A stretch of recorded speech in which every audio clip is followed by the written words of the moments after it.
अस्सलाम वालेकुम स्टूडेंट्स। इस्लामियात का जो सब्जेक्ट है एक ऐसा सब्जेक्ट माना जाता है जो आपकी एलोकेशन भी करवा सकता है या आपको फेल करवा सकता है। ठीक है, पहले जो इस्लामियत का पेपर था बहुत आसान आया करता था, अब ऐसा नहीं है। देखें, आपके पास इस्लामियात के अंदर इसका यहाँ से स्टार्ट हो रहा है, फिर कुछ इसके अंदर काफी ज्यादा ऐसे टॉपिक हैं जो आपने एफएफटी में भी पढ़े हैं, आपने अपनी यूनिवर्सिटी के अंदर भी पढ़े होंगे। ठीक है, अच्छा, इसमें मामला ये है, कुछ लोग कहते हैं कि इस्लामियत का पेपर बहुत मुश्किल हो गया है। मैं ये कहता हूँ कि इस्लामियत का पेपर मुश्किल नहीं हुआ। इस्लामियत का पेपर जो है वो चेंज आता है।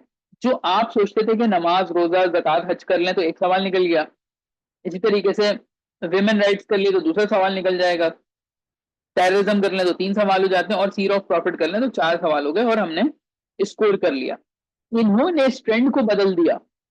अब आपके पास जो पेपर आ रहा है उसके अंदर सीर ऑफ प्रॉफिट में से एक सवाल है। ठीक है, एक सवाल वो ह्यूमन राइट्स के ऊपर पूछता है, फिर वो मुस्लिम वर्ल्ड के ऊपर आ जाएगा, उसके बाद आएगा वो गवर्नेंस पे, गुड गवर्नेंस की बात करेगा, कैलिफेट की दौर की बात करना शुरू करेगा वो आपसे।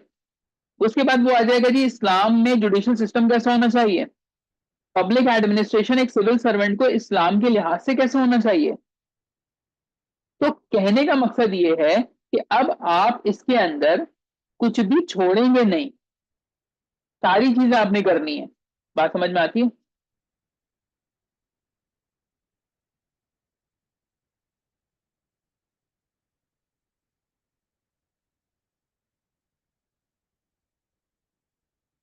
ठीक है, देखो, अगर आप कोई भी चीज स्किप करते हो, मान लो आपने कहा कि मैंने ये पार्ट स्किप कर दिया, उस पार्ट का सवाल पेपर में आ सकता है।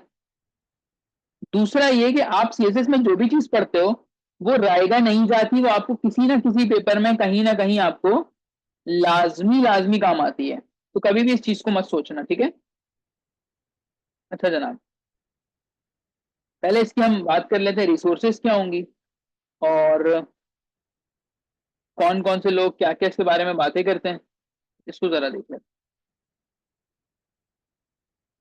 सबसे पहले इस्लामियात के अंदर बात होती है, इंग्लिश में आप ले रहे हैं तो रिसोर्सेज की, जिससे आप पूछो जो भी क्वालिफायर है वो एक ही नाम लेता है, कौन सा? हाफिज करीम दाद चुगताई की। ठीक है, अब जब आप उनकी बुक डाउनलोड करते हो या परचेज करते हो, मैंने शायद डाउनलोड की थी क्योंकि ऑलरेडी मेरे पास काफी ज्यादा स्टफ था इस्लामियत का, तो मुझे रिक्वायरमेंट नहीं हुई, मैंने उनको डाउनलोड कर लिया पीडीएफ में। एक तो मसला ये आएगा कि ये लेंदी बुक है, लेंदी इन सेंस कि इसमें बहुत ज्यादा डिटेल मौजूद है, प्लस आयत एंड हदीस हद से ज्यादा है। ठीक है, टू मैनी, क्योंकि हमें फिर इसमें से भी शॉर्ट करना पड़ता है। अब हमें ये समझ नहीं आता कि यार हम जो चीज शॉर्ट कर रहे हैं वो इंपॉर्टेंट तो नहीं थी, इतनी सारी हदीस में हम कंफ्यूज हो जाते हैं। तो काफी सारे एस्पिरेंट यूज करते हैं। ये 3 इश्यूज हैं इस रिसोर्स के साथ। ठीक है, मैंने कौन कौन सी यूज की है? फरखंदा नूर की बेटा ओ लेवल की बुक है, 2 बुक्स हैं, एक मेरे ख्याल से ब्लू कलर की, एक ऑरेंज कलर की है। वो जो आपको मिल जाए आप उसे तैयारी करें। सर अनवर हाशमी, इनकी एक छोटी सी ग्रीन कलर की बुक है इस्लामियात की, नाम मैं बता दूंगा, अभी मेरे बिल्कुल जहन में इसका नाम नहीं है। ये 2 किताबें हो गई। इसके अलावा आपने अपनी एफएससी में जो पढ़ा, आपने अपनी मैट्रिक में जो पढ़ा वो निकाल लें।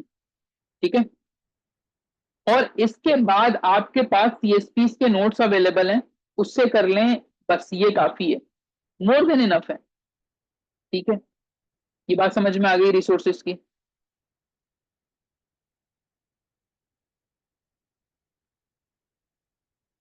क्लियर होगी बात?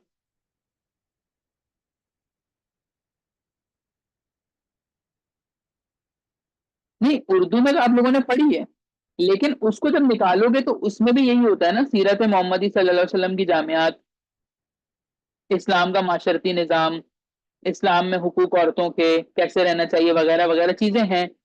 उसमें से पता है क्या होगा, आपका बेस स्ट्रांग हो जाएगा, क्योंकि हमने अगर यूनिवर्सिटी पढ़ी तो हमने इस्लामियात उसमें ऐसे नहीं पढ़ी हुई होती। तो मैं ये कह रहा हूँ अपने बेस स्ट्रांग करने के लिए ना वो मटेरियल निकाल लें। उसमें ये होता है ना, छोटी छोटी हदीसें मिल जाती हैं आपको, जैसे नमाज मेरी आंखों की ठंडा का ये हदीस है, लिख दो उसको। नमाज मोमिन की महराज है, एक और रेफरेंस मिल गया, लिख दो। ठीक है, तो इस तरह की चीजें मैं कह रहा हूँ कि आपके बेस बन जाएंगे, और मेरे पास सीएसपीस के नोट्स अवेलेबल हैं जो मैं आपको ड्राइव पे अपलोड कर दूंगा, आज ही अपलोड हो जाएंगे वो। ठीक हो गया, तो आपकी परेशानी खत्म हो जाएगी। सर हमें सारी चीजें बनी बनाई मिल गई। मोर ओवर मैंने अपने पास पेपर सॉल्व किए हुए, मेरे पास अपना कंटेंट है, अपना डेटा है, जो जो मैंने सर्च किया तो वो सब कुछ भी मेरे तमाम स्टूडेंट्स को मिल जाता। ये तो कहानी हो गई इसकी। अब इसके बारे में मिथ्स पाए जाते हैं। मिथ्स क्या है? नंबर वन, कि too many edits and references required. ठीक है, इसी तरीके से लेंथी आंसर दो, ऐसा कहा जाता है इसके बारे में। तो ऐसा नहीं है बेटा, आपके पास अगर आप फर्स्ट करो, आप 8 पेजेस पे जा रहे हो, ठीक है, तो हम ये कहते हैं कि हर पेज पे एटलीस्ट 2 रेफरेंसेस दे दो। कैसे दे दो 2 रेफरेंसेस? मैं बना के दिखा देता हूँ आपको, और अभी मैं आपको ना एक सैंपल पेपर भी दिखाऊंगा ताकि आप लोगों को एक अच्छा आइडिया हो जाएगा। जैसे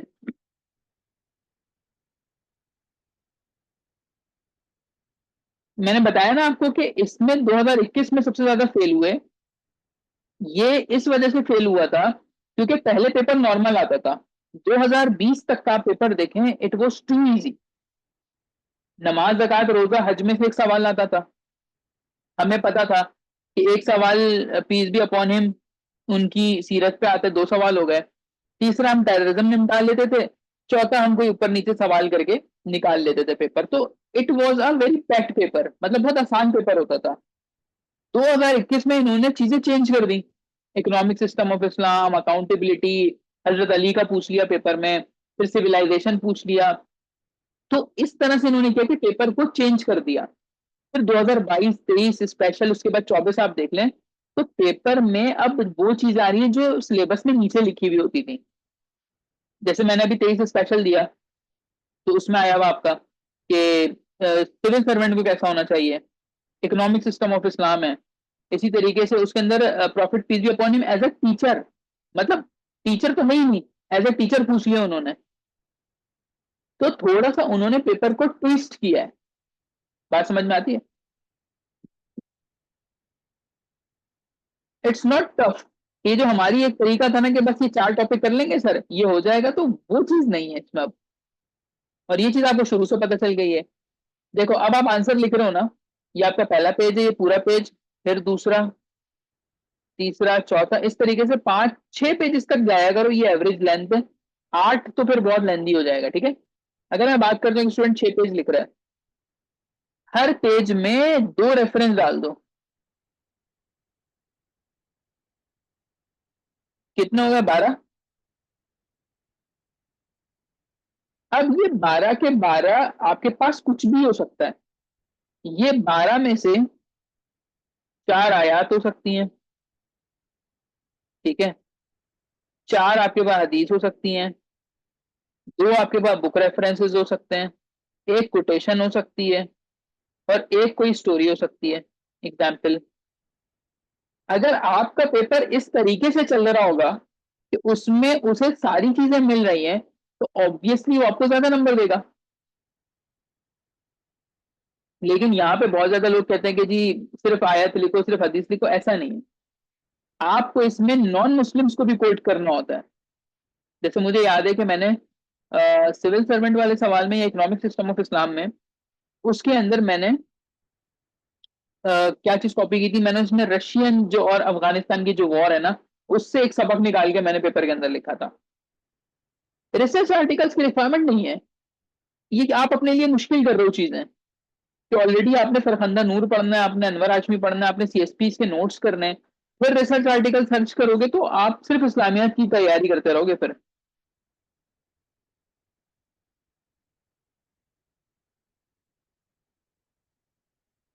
ठीक है, तो इसको अननेसेसरीली नहीं करना है।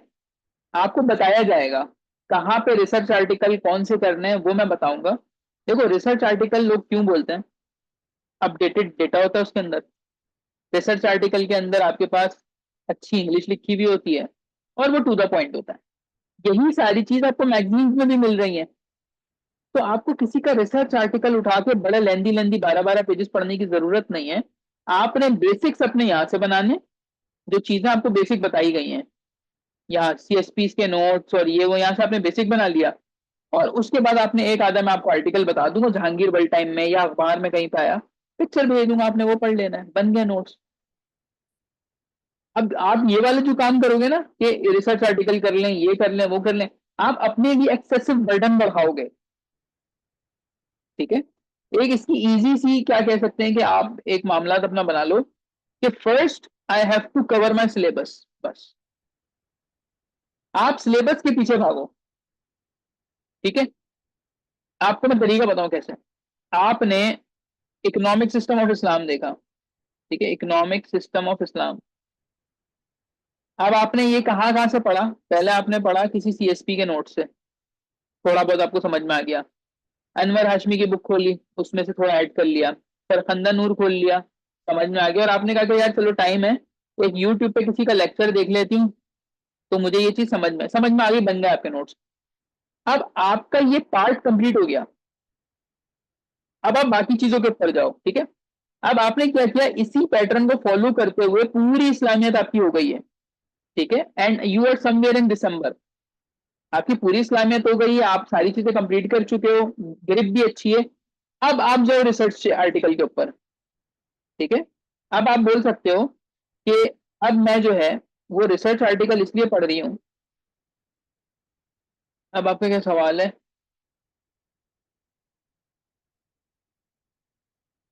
इसको ऑर्गेनाइज कैसे करेंगे, अच्छा बच्चों, इनका सवाल ये है, मैं पढ़ देता हूँ पूरा सवाल। कोई टॉपिक अगर यूट्यूब से देखा जाए उससे नोट्स पे, सर इसको मैं जवाब देता हूँ डिटेल, क्योंकि जाहिर है मैं खुद ये सारी चीजें करके गुजरा हूँ कि कैसे आपके पास इश्यूज आते हैं, एक बच्चे को क्या क्या मसले मसाइल फेस करने पड़ते हैं। तो देखो इसका आसान सा तरीका ये है कि जैसे मैं बनाता था सॉफ्ट कॉपी नोट्स, ठीक है, आप हार्ड कॉपी नोट्स भी बना सकते हो, मर्जी आपकी। ठीक है। सॉफ्ट पे क्या होता है फायदा, जैसे मैंने आपको पहली हेडिंग लिखी, इस्लामिक सिविलाइजेशन, मैंने इसमें डेटा पुट किया। ठीक है, मैं डेटा लिखता रहा, फिर मैंने दूसरा उठाया, इसका डेटा पुट किया, हेडिंग के साथ जो मिल रहा है, जहां से मिल रहा है कॉपी कर रहा हूँ। फिर एक दिन बैठ के मैं इसको ऑर्गेनाइज कर रहा हूँ, जहां से जो बात अच्छी लग रही है वो पुट कर रहा हूँ। एक तो ये तरीका होता है। दूसरा मेथड क्या है कि आप रजिस्टर बना लें, रजिस्टर के अंदर आपने शुरू हो गए, जैसे मिसाल के तौर पर आपने लिखा नंबर 1 इस्लामिक सिविलाइजेशन, यूट्यूब से पूरा आपने नोट डाउन कर लिया। ठीक है। नंबर 2, दूसरे पेज पे हेडिंग डाली इस्लामिक सिविलाइजेशन किसी और सोर्स, CSP के नोट से, वो आपने पूरा कर लिया।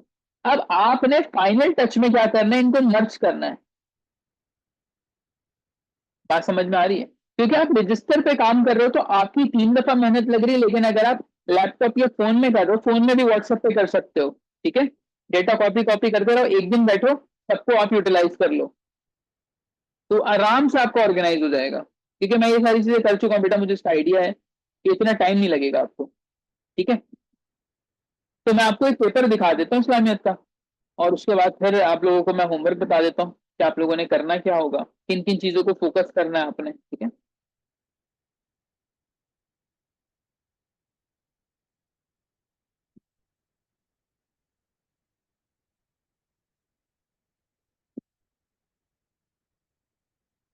अच्छा, मैं क्या करता था, मैं जमा करता था सवाल, जो भी इस तरह के सॉल्व मिल जाते थे मुझे, फेसबुक पे मिल गए, किसी ने व्हाट्सएप पे डाल दिया कि यार ये क्वालिफायर है, इसके ना सवाल देख लो। ठीक है। तो जाहिर है मैंने सेव के, फिर वो इतना ज्यादा डेटा हो गया, उससे बहुत फायदा भी हुआ। ठीक है। अब देखो यहाँ पे एक सवाल है, ये बेसिकली इस्लामिक फैमिली सिस्टम ना, ये फैमिली कैसे रहनी चाहिए इस्लाम के मुताबिक। तो ये शरीफ साहब हैं, ये ASP हैं। तो अब देखें इन्होंने कहाँ से शुरू किया, डॉक्टर इसरार अहमद की एक कोटेशन, एक बड़ी कोटेशन इनकी यहाँ से स्टार्ट किया। फाइन। उसके बाद देखें आप फ्लो चार्ट, इन्होंने फ्लो चार्ट दे दिया। फिर उसके बाद देखें एक कुरान का रेफरेंस आ गया, फिर एक आपके पास किताब का रेफरेंस आ गया, फिर एक डायग्राम आ रही है, फिर कुरान का रेफरेंस है, फिर यहाँ पे एक हदीस आ गई, फिर कुछ पॉइंट्स में आ गई बातें, राइट। उसके बाद फिर हदीस है, फिर हदीस आ गई।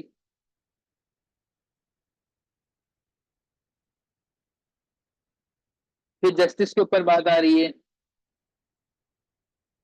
यहाँ पे 9th पेज आ गया इनका। अब यहाँ पे मेरे 10 पेजेस होंगे या 11 पेजेस हैं इनके, ठीक है। अभी सवाल आ गया पूरा कि सवाल इन्होंने शुरू कहाँ से किया। सो थिंग इज कि आपको लग पता गया कि यार ये करना कैसे काम, बात समझ में आती है। एमन देख के आइडिया हो कुछ। ये मैं डाल भी दूंगा बेटा गुरु उसमें ना, डेटा ड्राइव में, ये सवाल भी डालूंगा मैं।